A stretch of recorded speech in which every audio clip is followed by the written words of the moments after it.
Hello. The new year is upon us. This is the final Facebook Live for 2023. I hope that as this year comes to a close that you have great expectations of what 2024 is going to be with you, for you. My name is Kathy Beatty, and I am with Divorce Support Anonymous, stepping into your life to give you tools and techniques and helps as you go through the process of divorce. Many of you have had a rough year, and I want to talk about that today and hopefully give you some encouragement as you look at the new year that you are stepping into. So, a couple of announcements which I do need to make. January 23rd, a new group begins. So, if you are in need of a support group, it is going to be hybrid. So, there will be some coming in from all over the world, and there will be some who will be local in the Grand Rapids area. So, you can come in person or you can do online, your preference, your choice. But that begins the 23rd of January. Please connect with me for a registration form and let's get the healing started. So, interesting thing that has happened, that this is a post that I put up, and I was really overwhelmed by the responses that came from this post. There were, and usually I have, several, maybe up to 100 responses, but you all responded to this post on the Facebook page and private group with 332 reactions and 74 shares.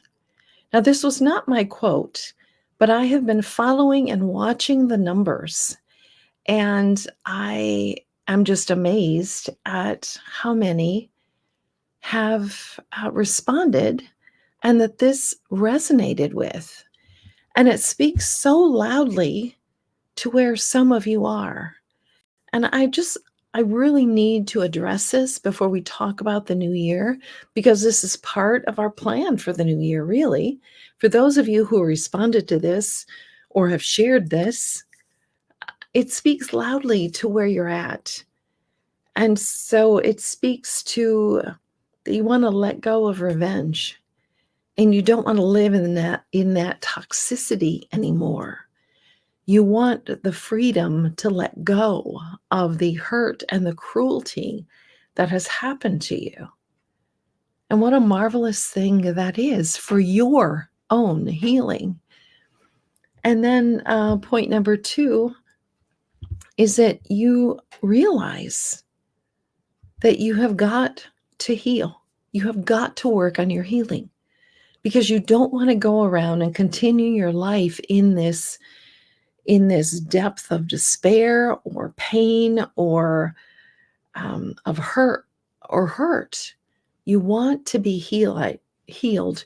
So you're realizing that you have got to heal.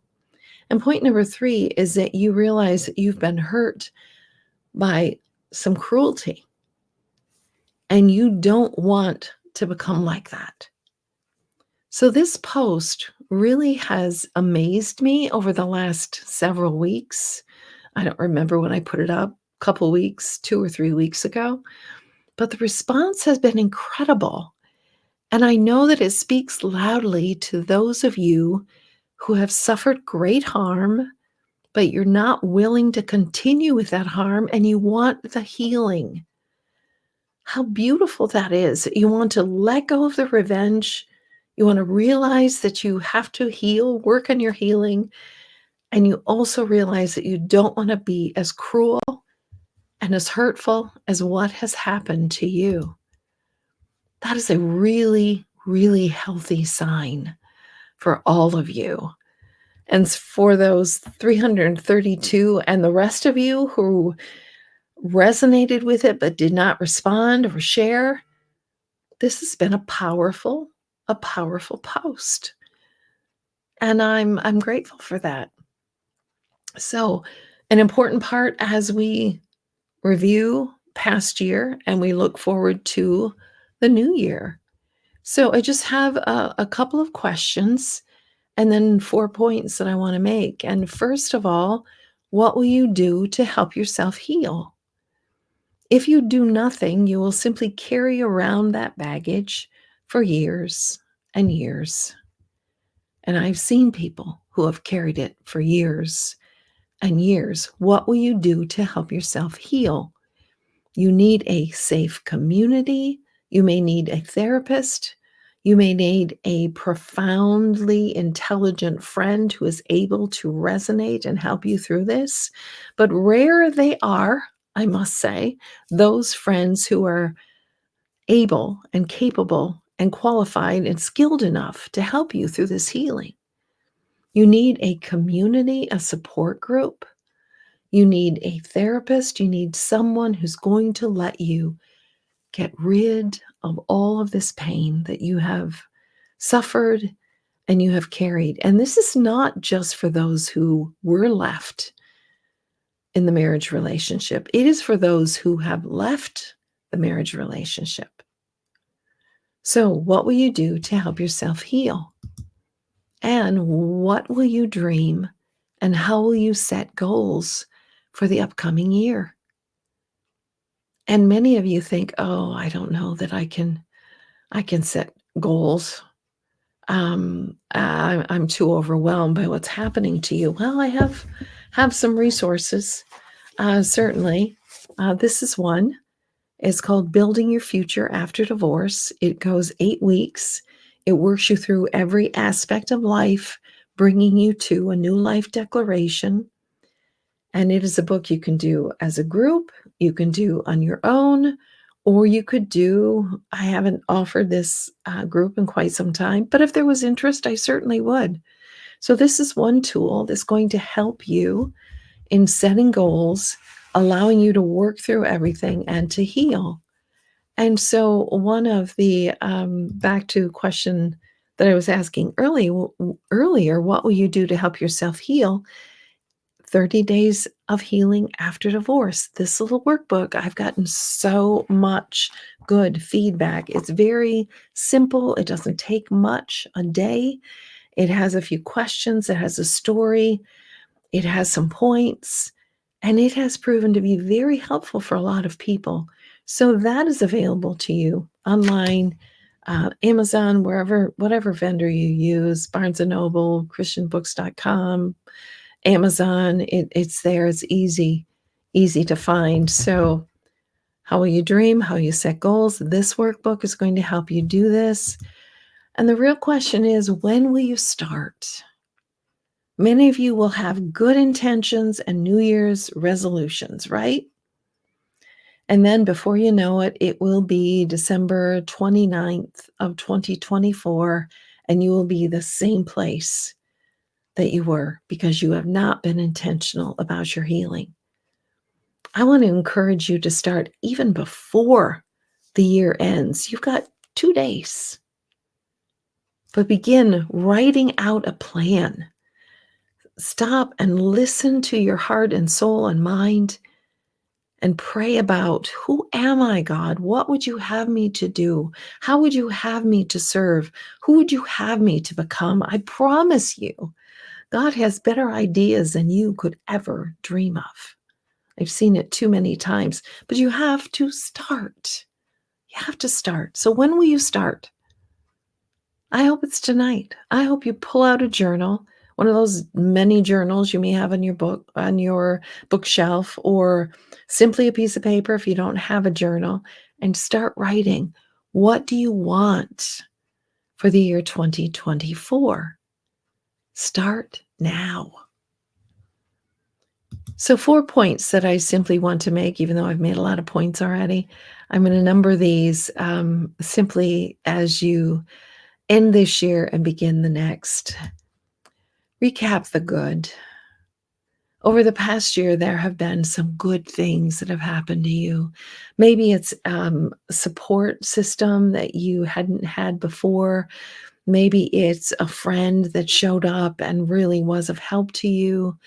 But recap the good and put it into a gratitude journal which is so helpful because when you are grateful, the world gets bigger. It truly does. So recap the good over the year. Start a gratitude journal or write out what was the good that has happened to you. Now, I know many of us have had things that happened that weren't good. Maybe it was a divorce.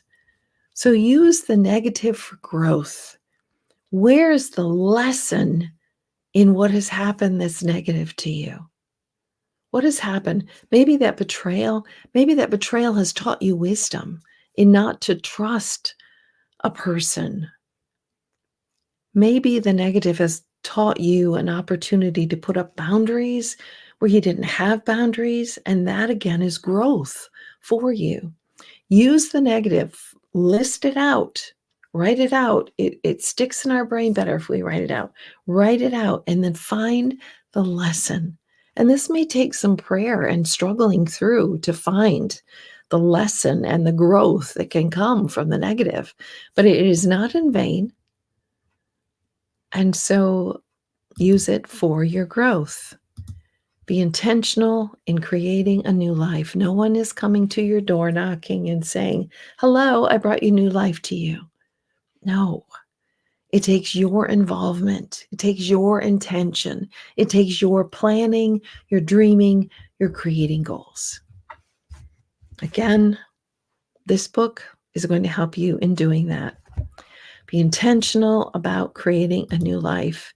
And number 4, which really should be number 1, include God in the process. This life is a spiritual journey. If you think you can do it without God, you are sorely mistaken. You will be distracted and going to the wrong places, the wrong destinations, down the wrong trail. God so longs to come near to you, to help you, to guide you, to give you wisdom in your choices, in your intention, in your plan. God has a plan for you. Include God in the process. So important. Bible verse for tonight, Isaiah 43:19, which is actually in the beginning of this book, because it is such an encouraging, and it makes me really curious when I read this verse. It is right here after the dedication, and the great testimonials that are with it. But right after the dedication, which is, this book is dedicated to you who have found yourself suddenly single and dedicated to all the potential in your future, whether you can see it right now or not. And this book is dedicated to the God of second chances, who believes in us more than we believe in ourselves. It's so true. So true. And then comes this Bible verse. It's in here on the book. For I am about to do something new. See, I have already begun. I've already begun. Do you not see it? I will make a pathway through the wilderness. I will create rivers in the dry wasteland. When we see a dry wasteland, we never dream that there would be rivers coming through it. But God does that. I have seen it time and time again over the past 17 years that I have been working with individuals going through divorce. As a divorce coach, a domestic mediator, as a facilitator of support groups. I have seen God make a way through things and circumstances and situations that people never thought that they would be happy again, that they would find new life again, but they have. Because God is the way maker. So as this year comes to a close, I hope you will recap the good, find the growth in the negative, be intentional of making a new life, and include God in the process. God bless your 2024. And I pray that doors will be open that you have never imagined could be open, that you find amazing opportunities and relationships. I'm not talking opposite sex relationships, just honest, good, authentic relationships. And you, through this process, find your authentic self. God bless your 2024. And I look forward to connecting with you throughout every Friday night. Sometimes I miss, unfortunately, things come up, but I plan to be here faithfully in 2024. This is Kathy Beatty with Divorce Support Anonymous, walking with you every step of the way through and after the process of divorce. Have a good evening.